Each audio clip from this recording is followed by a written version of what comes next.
Qu'est-ce qui est là, juste maintenant?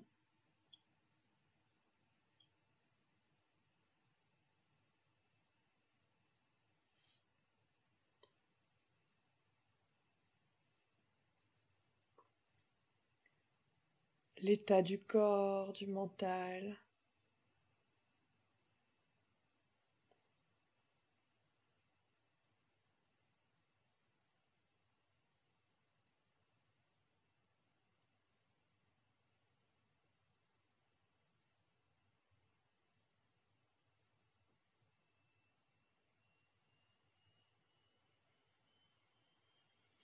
Juste voir s'il y a de l'agitation, de la fatigue, peut-être de la détente.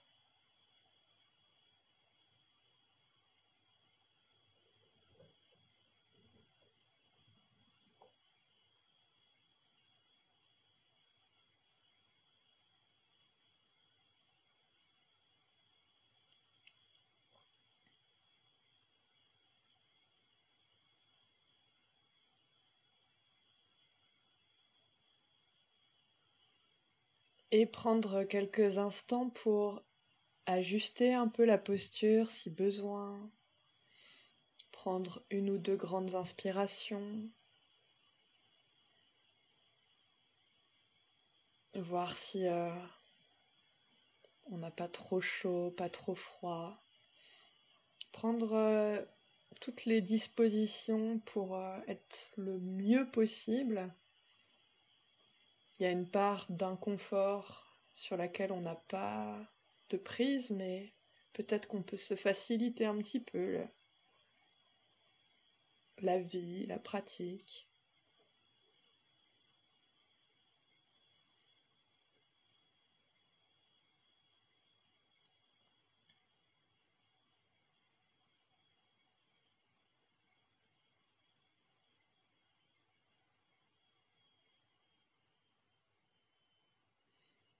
Et peut-être qu'on peut juste formuler l'intention d'être bon, doux avec soi-même pendant cette assise. Pas chercher à performer, s'autoriser à bouger s'il y a besoin de bouger, s'autoriser à pas faire les choses bien comme il faudrait.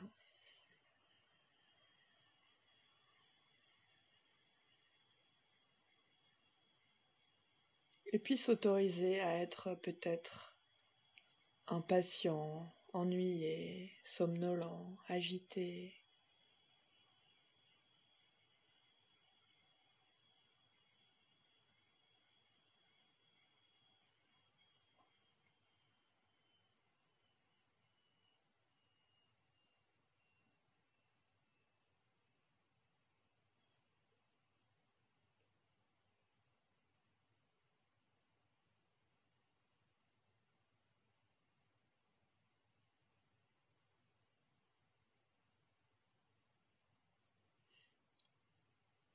Comment va le corps en cette fin de journée? Qu'est-ce qu'il a envie de raconter?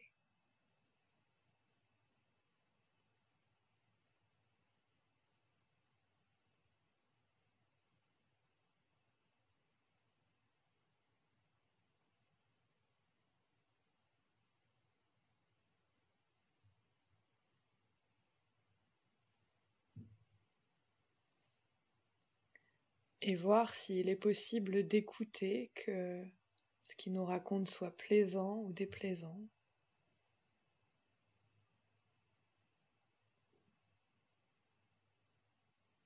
Et puis si c'est pas possible, c'est pas possible. Douceur.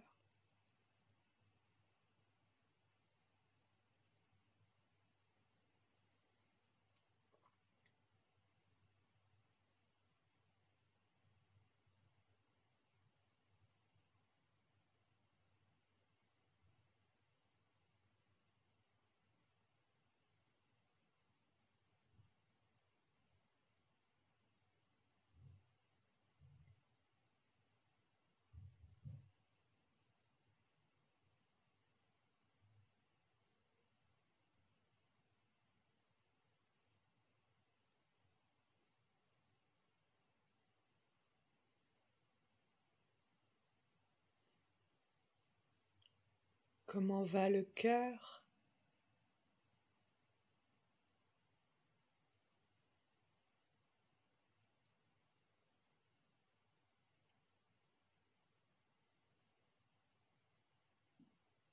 Est-ce que l'expérience est chargée émotionnellement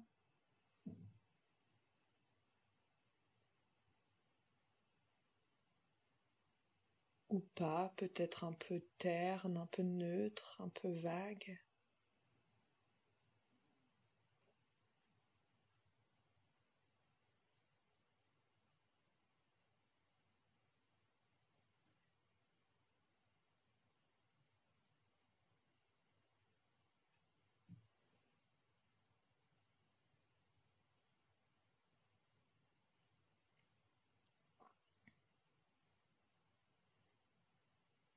Et là encore, quelle que soit l'expérience, est-ce qu'il est possible de rester avec?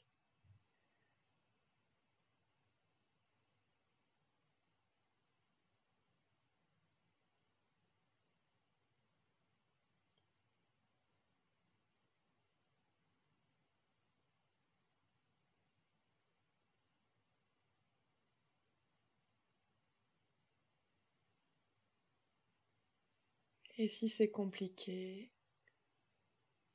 compassion.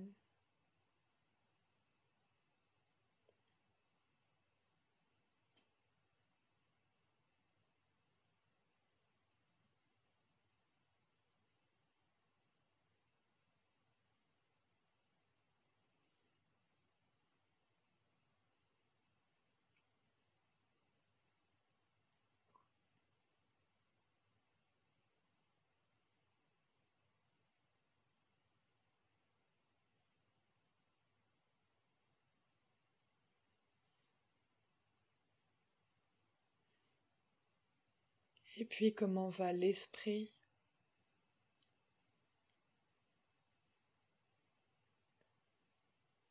Tout ce qu'on met derrière ce mot, pensée, qualité de présence, état d'esprit.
Et que l'expérience soit confortable ou inconfortable ne fait aucune différence pour la présence.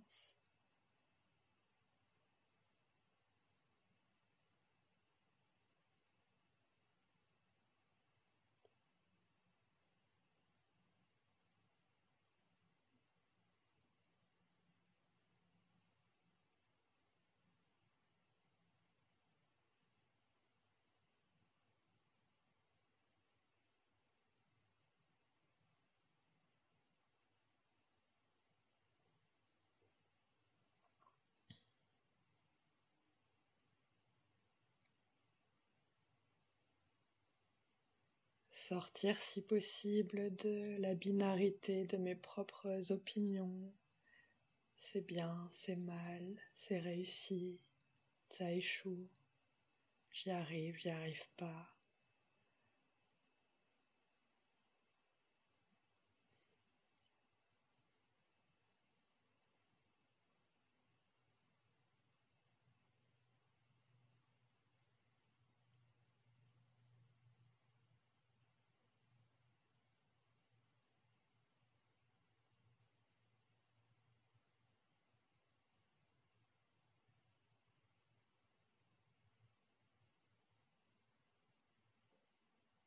Ce qui est là ne peut pas ne pas être là.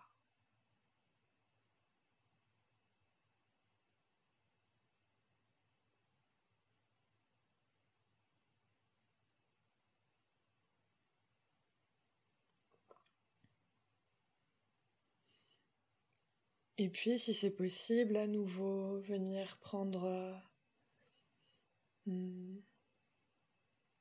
ancrage, refuge dans le corps,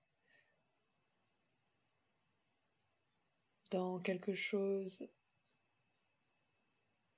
qui facilite la présence, l'attention, peut-être le souffle, les sensations liées au souffle, peut-être les points de contact du corps avec le sol, avec le coussin, peut-être les battements du cœur, peut-être une sensation.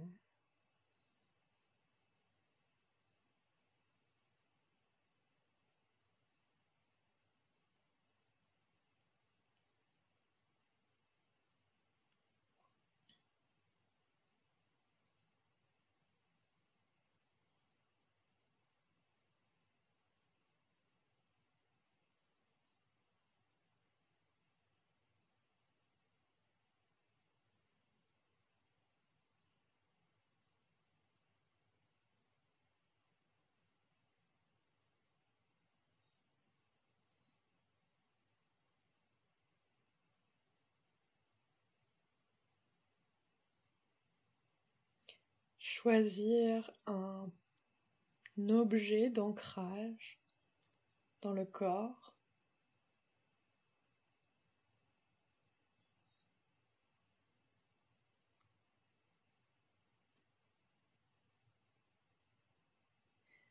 et à chaque fois que l'attention est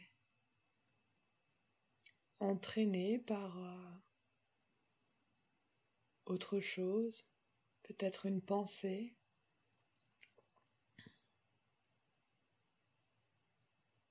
venir s'intéresser à cette expérience. Quelle est cette pensée?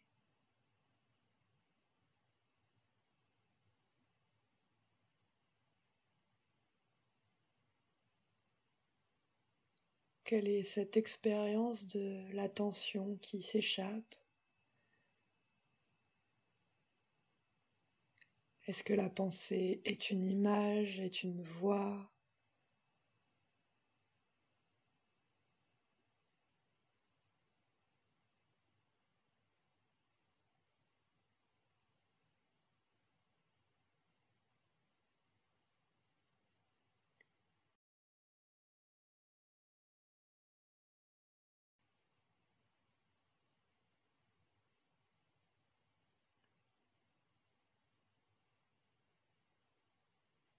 Et puis, s'il n'y a plus de pensée à observer, si l'expérience a changé, essayez de revenir au corps jusqu'à la prochaine pensée, jusqu'à la prochaine fuite de l'attention.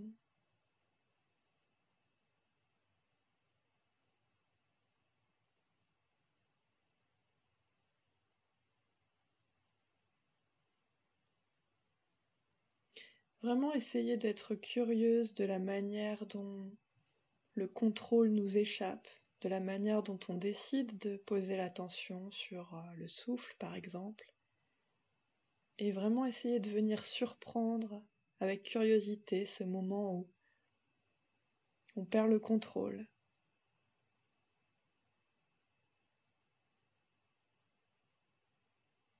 L'attention part.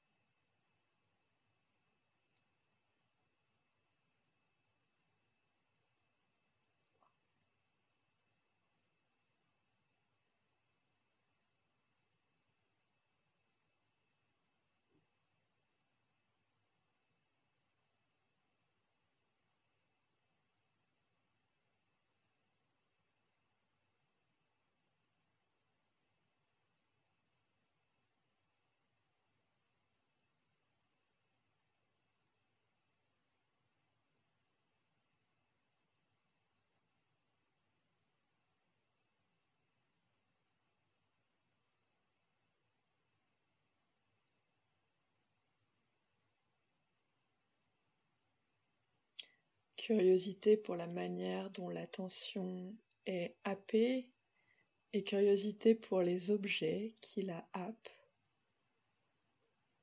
Quelles sont ses pensées? Quelles sont les histoires dans lesquelles je pars?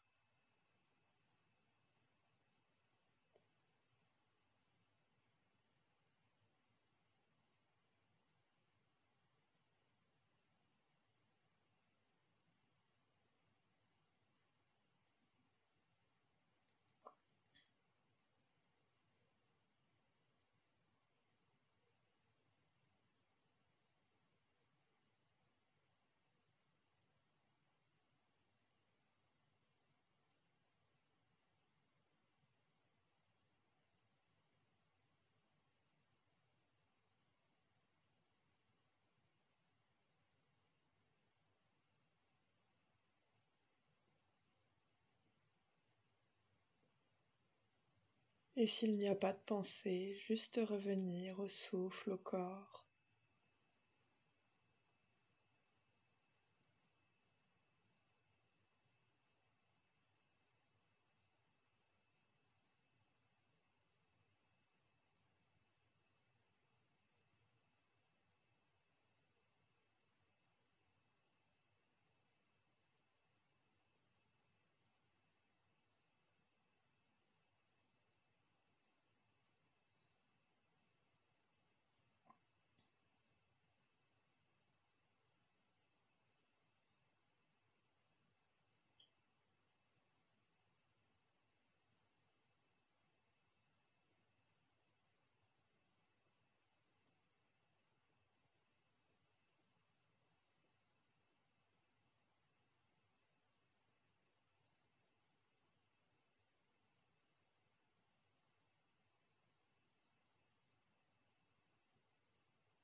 Profiter de ce moment de pratique pour avoir la chance d'observer comment le mental nous contrôle,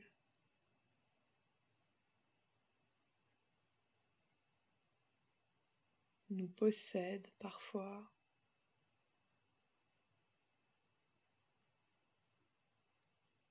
Et voir quelle est la nature de ces pensées qui nous habitent, qui nous déstabilisent, qui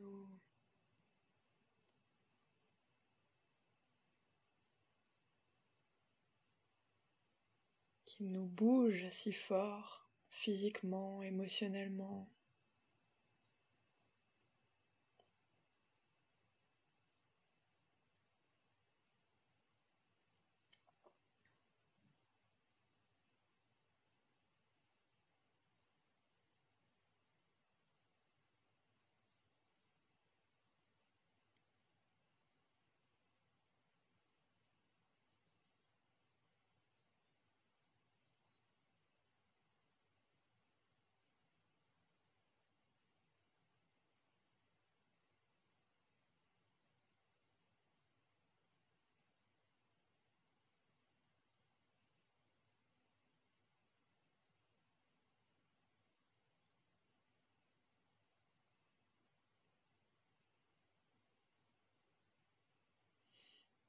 Et peut-être qu'à certains moments, on se rend compte qu'on n'observe plus rien du tout, qu'on est juste complètement pris par une histoire, un souvenir, un jugement, une projection. Et alors avoir la chance d'observer ce moment où on prend conscience de cela. Et quelle est l'expérience quand on prend conscience de cela et qu'on revient au corps?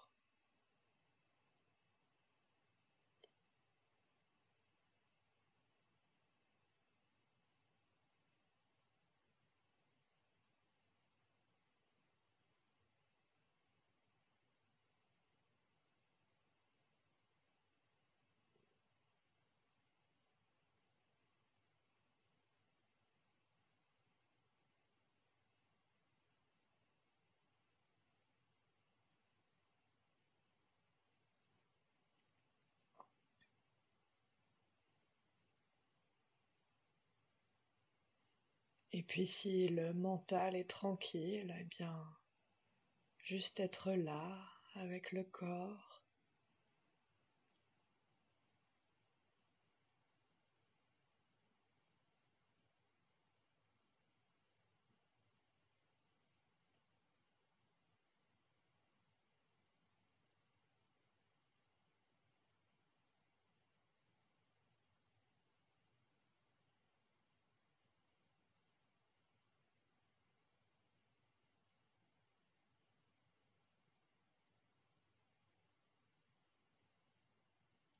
Se réjouir d'être dans la détente ou se réjouir d'avoir une opportunité de voir là où on est coincé, là où ça fait mal.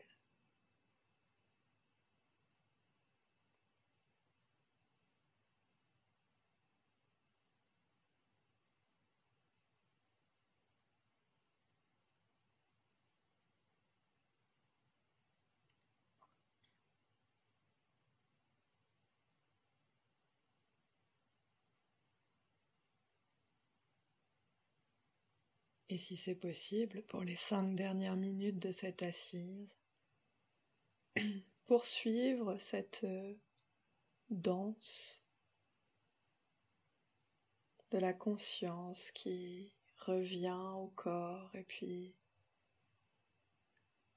qui est appelé, emporté et qui s'en rend compte et qui revient.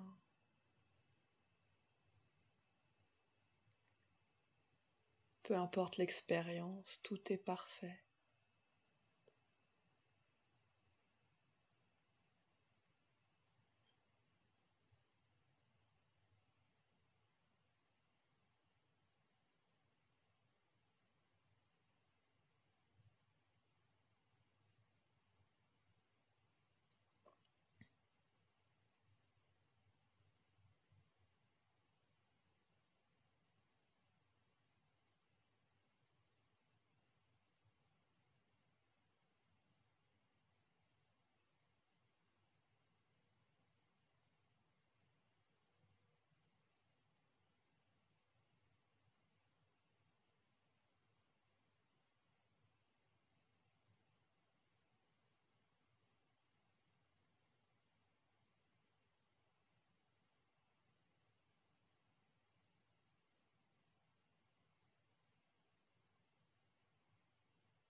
Essayez de voir dans quelle mesure c'est possible de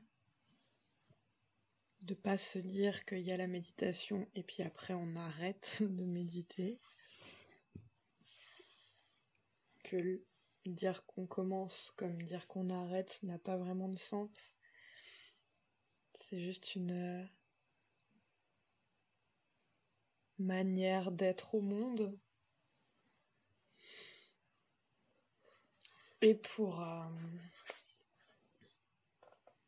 continuer sur cette merveilleuse lancée de l'observation des pensées,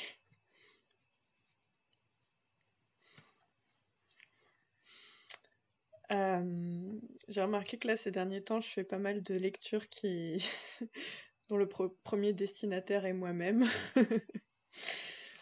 Et donc, je vais vous lire un chapitre du livre de Christophe André, Méditer jour après jour. C'est toujours bien d'y revenir. Et c'est le chapitre qui s'appelle Observer ses pensées. Et qui commence par la description, à chaque fois les chapitres commencent par la description d'un tableau. Là, c'est une peinture qui s'appelle Reflection de Peter Doig. Et alors, qu'est-ce qu'il nous dit ? Le promeneur s'est arrêté. Du coup, arrêtez aussi le froissement des feuilles mortes écrasées sous ses pas. Arrêtez ce bruit qui berçait sa balade. Il est là, devant cette grande flaque. Il se dit qu'il a beaucoup plu ces derniers jours. La terre n'arrive plus à accueillir toutes les eaux tombées du ciel. Alors, elle les fait attendre à la surface, comme un hôtelier débordé fait patienter ses clients. Le promeneur s'est arrêté et il se dit... Non, il ne se dit pas, il ne se dit rien. C'est son mental qui bavarde tout seul. Lui, il écoute et prend conscience de ce bavardage. C'est beau, ces couleurs. Il y en a qui sont déjà pourries. Est-ce que je vais abîmer mes chaussures si je marche dans l'eau ? Je faisais ça quand j'étais petit, quand j'avais des bottes en caoutchouc. Quelle heure peut-il bien être ? Un jour, je serai mort comme ces feuilles. J'ai bien fait de prendre mon grand manteau. Il fait froid, l'hiver est arrivé tôt cette année. Puis, doucement, ça se calme en lui, cette bousculade de pensée. Il éprouve sa respiration, perçoit son cœur. Son attention se pose sur une des feuilles à demi pourrie.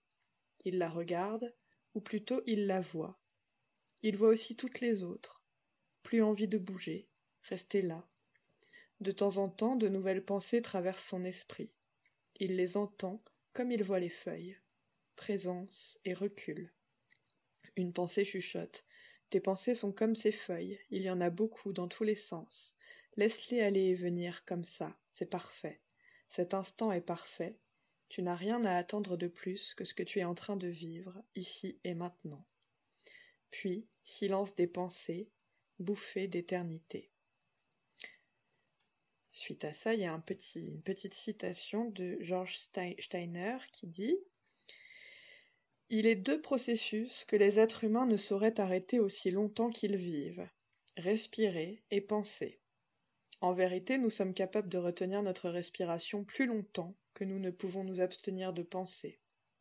À la réflexion, cette incapacité à arrêter la pensée, à cesser de penser, est une terrifiante contrainte. »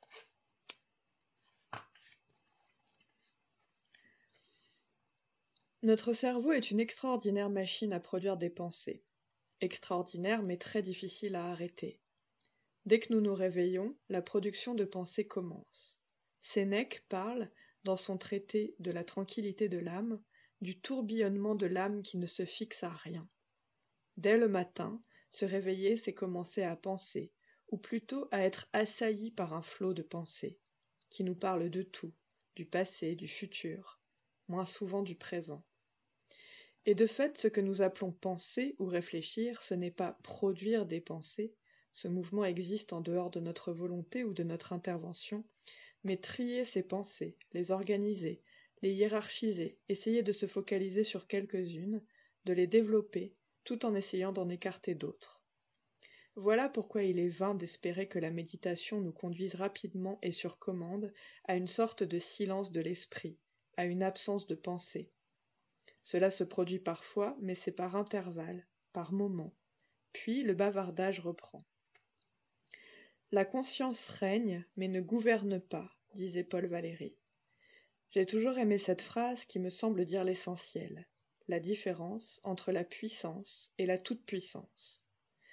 Mathieu Ricard compare, dans la tradition bouddhiste, le flot de nos pensées à une troupe de singes qui s'agitent et piaillent sans cesse, sautent d'une branche à une autre, toujours en mouvement. Quel tumulte, et quel risque de confusion! Que faire? Ce mouvement est impossible à stopper, difficile à contrôler. Et le risque, c'est qu'on remplace alors cette dispersion par de la concentration sur une seule pensée. C'est ce qui s'appelle une obsession, et ce n'est guère mieux. Autre risque, celui de la distraction. On remplit notre esprit d'autre chose, quelque chose de facile, d'extérieur, de canalisé, d'assez fort pour capter notre attention. Et du coup, on arrête ce bavardage. Remplissage contre bavardage. Pourquoi pas? Mais on peut aussi développer d'autres voies. Dans la pleine conscience, nous allons ainsi renoncer à vouloir arrêter ou fuir le flot de nos pensées et choisir plutôt de l'observer, en faisant une sorte de pas de côté, penser et se voir penser. Le zen propose la métaphore de la cascade. On est entre la chute d'eau, le flot de nos pensées, et la paroi du rocher. Légèrement décalé, on s'observe penser. On n'est plus sous le flot, distance, mais on n'en est pas loin, présence. On utilise ainsi nos capacités de conscience réflexive qui consistent à s'observer soi-même. Mais peut-on vraiment s'observer penser? La psychologie à la première personne, introspective ou phénoménologique, a longtemps été déconsidérée. Comment prétendre être juge et partie?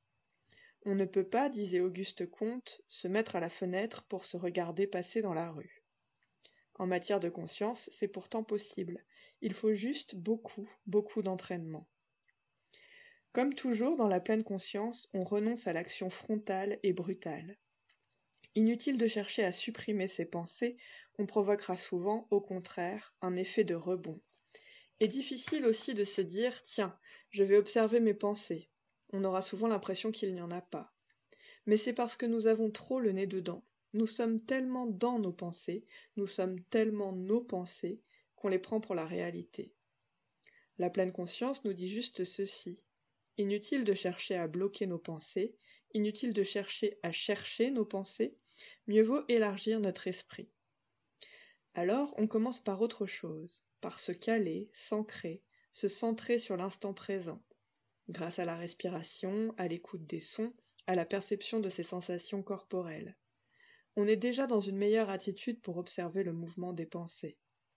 Pendant qu'on s'occupe d'autre chose, par exemple de se centrer sur l'expérience de la respiration, à un moment, on voit qu'on s'est laissé embarquer. On était dans la respiration et hop, on s'est mis à penser à autre chose, on a suivi une pensée qui passait. Sans s'en rendre compte, on ne le réalise qu'après coup. Avec un peu d'entraînement, on repère aussi les pensées aux ordres qu'elles nous donnent lorsqu'on tente de prendre de la distance avec elles. Alors qu'on fait un exercice de pleine conscience, dans lequel on essaye de juste être là, présent à ces mouvements respiratoires, aux sons qui nous arrivent, tout à coup, une impulsion, une envie, un ordre. Arrête, ouvre les yeux, fais tel ou tel truc, plus urgent, plus important. Si on résiste, nos pensées insistent. Fais-le maintenant, sinon tu vas oublier. Nous croyons que c'est nous qui voulons cela, que nous en avons besoin, mais ce n'est pas si sûr. La preuve, en n'obéissant pas tout de suite, de manière réflexe, à ces ordres déguisés en envie, en impulsion, en nécessité, nous nous apercevons souvent qu'ils sont discutables, évitables. Ces ordres sont par exemple « gratte-toi le nez »,« ouvre les yeux pour voir quelle heure il est »,« note de penser à téléphoner à ton frère ».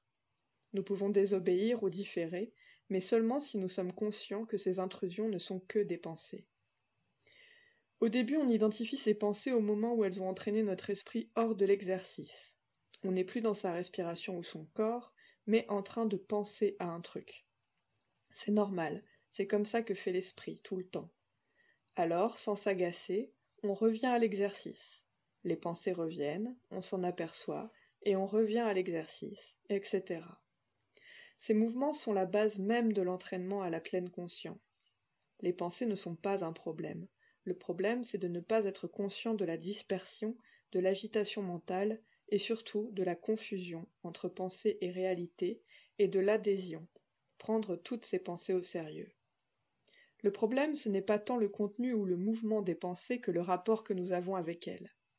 Ne pas vouloir les empêcher, ne pas chercher à les chasser donc, mais ne pas non plus les suivre, leur obéir, se résigner à les subir.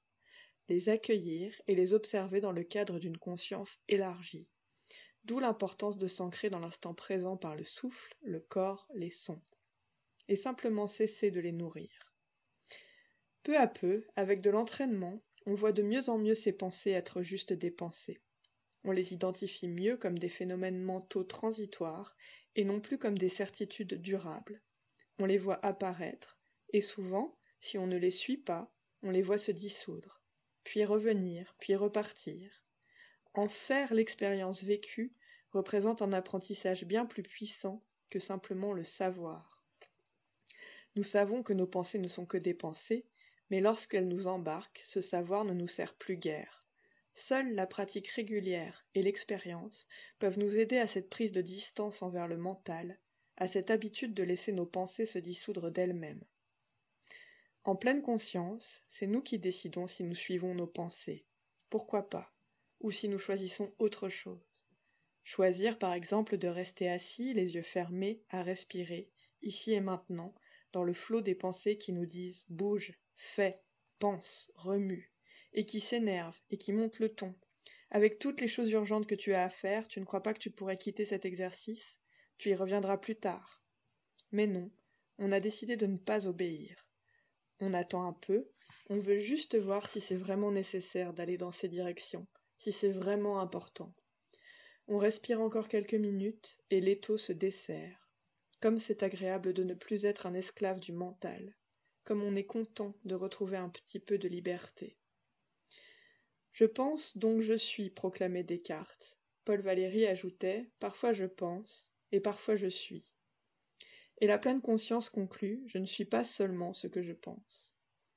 Avec les deux sens, je suis au sens d'aller derrière, et je suis au sens d'être. C'est ce qu'on appelle la diffusion dans les psychothérapies cognitives. S'efforcer de diminuer la confusion entre mes pensées et ma conscience.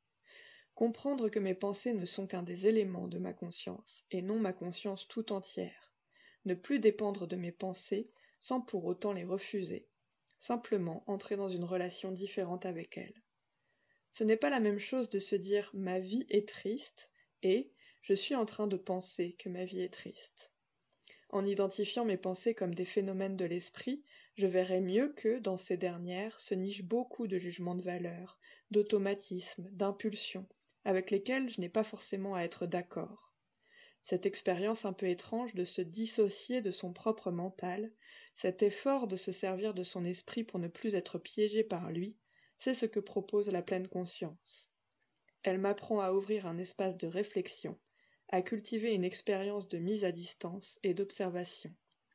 Elle m'aide à faire la différence, comme au cours d'une soirée, entre le bruit de fond et la conversation qui m'intéresse, ou à choisir finalement de sortir, de quitter le tumulte et d'aller écouter la rumeur de la nuit.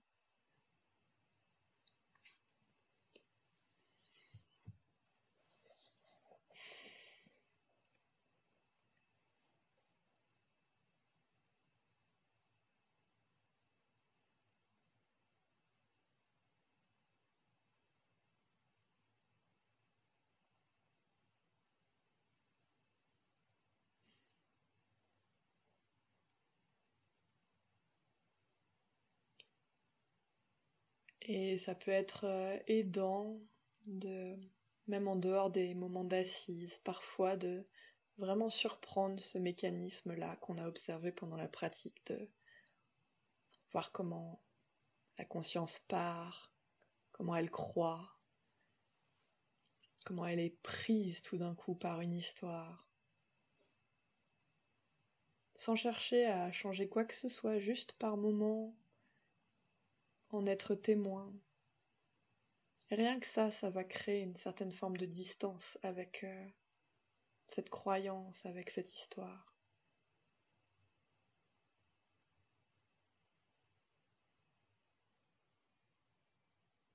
et une forme de compréhension.